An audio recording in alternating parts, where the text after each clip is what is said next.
Hello friends, welcome back.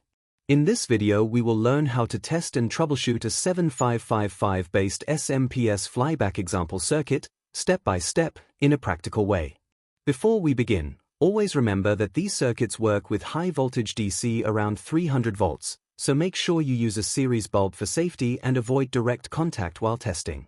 So now referring to the circuit diagram shown on your screens, let us start from the input side. When you power the circuit, the AC first goes through the bridge rectifier and gets converted into DC. Across the 22 microfarads 400 volts capacitor you should measure around 300 volts DC. If this voltage is missing, then the problem is in the bridge rectifier or the input line.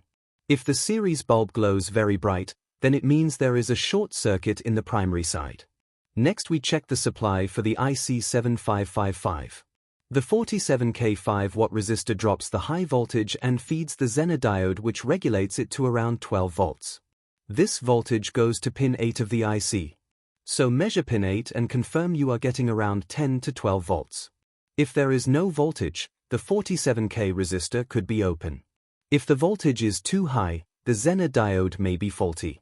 Once the IC is powered, the next step is to check whether it is oscillating.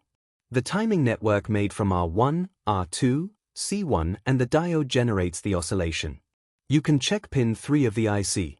Ideally you should see a square wave if you have an oscilloscope, otherwise a fluctuating DC voltage on a multimeter. If there is no oscillation, then either the IC is faulty or the timing components are not working properly. Now we move to the driver stage. The transistors T2 and T3 amplify the signal coming from the IC and drive the MOSFET gate. You should see pulses at their base and collector terminals. If there is no signal here, then these transistors or the resistors around them may be faulty. Next is the main switching device, the MOSFET. First check it in power off condition. There should not be any short between drain and source. When powered, the gate should receive pulses and the drain should show switching activity. If the MOSFET is shorted, the series bulb will glow fully. If it keeps failing repeatedly, then the snubber network or some other part is causing stress on it. After that, check the current sensing resistor RS, which is 0.47 ohm. This resistor limits current and protects the circuit. If it becomes open or changes value, the circuit may stop working properly or behave unpredictably. Now check the transformer. The primary and secondary windings must show continuity. If any winding is open, the circuit will not function. Also check for any signs of overheating or burning.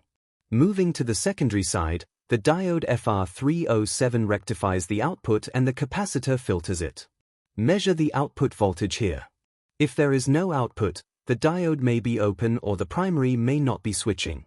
If the output is low or has ripple, the capacitor could be faulty. Finally, we check the feedback section. The optocoupler PC817 and the transistor BC547 regulate the output voltage. The output voltage is sensed and fed back through the optocoupler to control the IC. If the optocoupler fails open, the output may rise uncontrollably.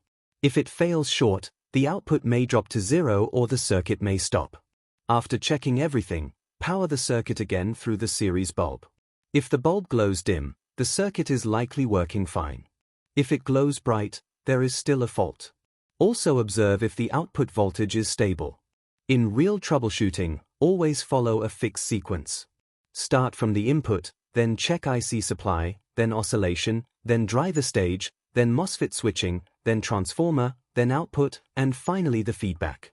Never jump randomly from one section to another. This systematic approach will save a lot of time and prevent unnecessary component replacement. So friends, this is how you can fully test and troubleshoot a flyback SMPS circuit in a practical and reliable way. If you found this useful, don't forget to like, share and subscribe. Let me know in the comments if you want more such deep practical electronics tutorials. Thanks for watching, and I will see you in the next video.